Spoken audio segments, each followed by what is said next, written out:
اب ہم آتے ہیں سیدنا ابراہیم علیہ السلام کے قصے کی طرف، لیکن اس سے پہلے یہ وضاحت کر دیں کہ سیدنا ابراہیم علیہ السلام کے واقعے کے ساتھ چند دوسرے انبیاء علیہم السلام کے واقعات بھی وابستہ ہیں، مثلا سیدنا لوط علیہ السلام کا واقعہ، اس لیے کہ یہ سیدنا ابراہیم علیہ السلام کے بھتیجے بھی ہیں اور ان کے پیروکار بھی۔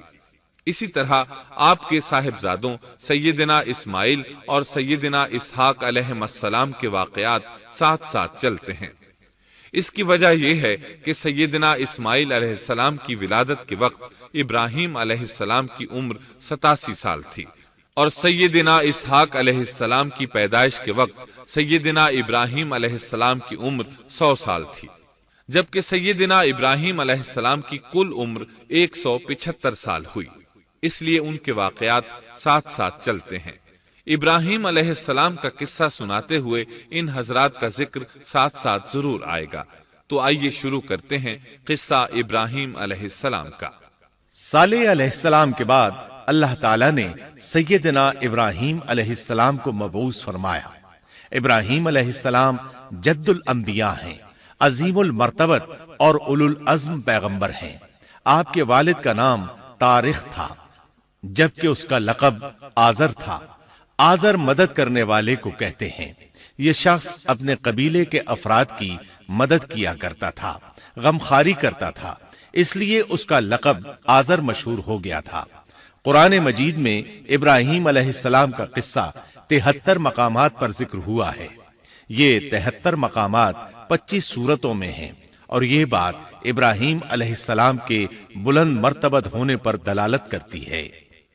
ابراہیم علیہ السلام بھی سام بن نوح علیہ السلام کی نسل سے ہیں۔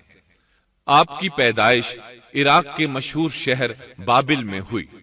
یہ عراق کے شمال میں واقع تھا اور آج بھی موجود ہے۔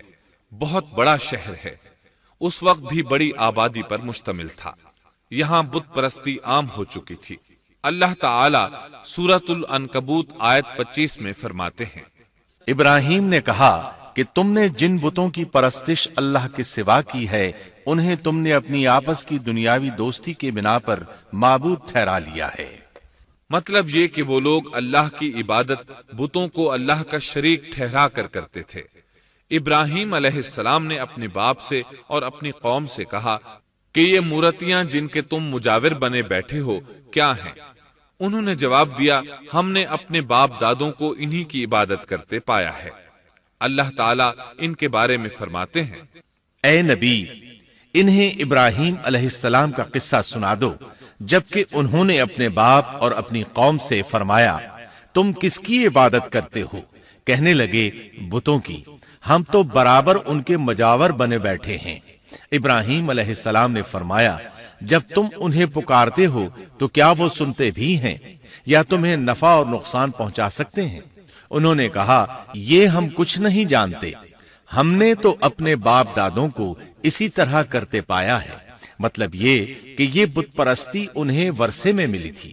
وہ جن معبودوں کی عبادت کرتے تھے، نہ وہ ان کی پکار کو سنتے تھے، نہ ہی ان کے نفع و نقصان پر قادر تھے۔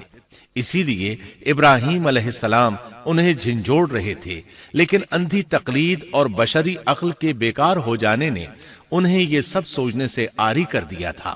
اللہ تعالیٰ نے ابراہیم علیہ السلام کی خصوصی رہنمائی فرمائی تھی، جیسا کہ سورۃ الانبیاء آیت 51 میں ہے، اور ہم نے ابراہیم کو پہلے سے ہدایت عطا فرما دی تھی اور ہم اسے جانتے تھے۔ ابراہیم علیہ السلام نے کبھی ایک لمحے کے لیے بھی بتوں کی پوجا نہیں کی تھی۔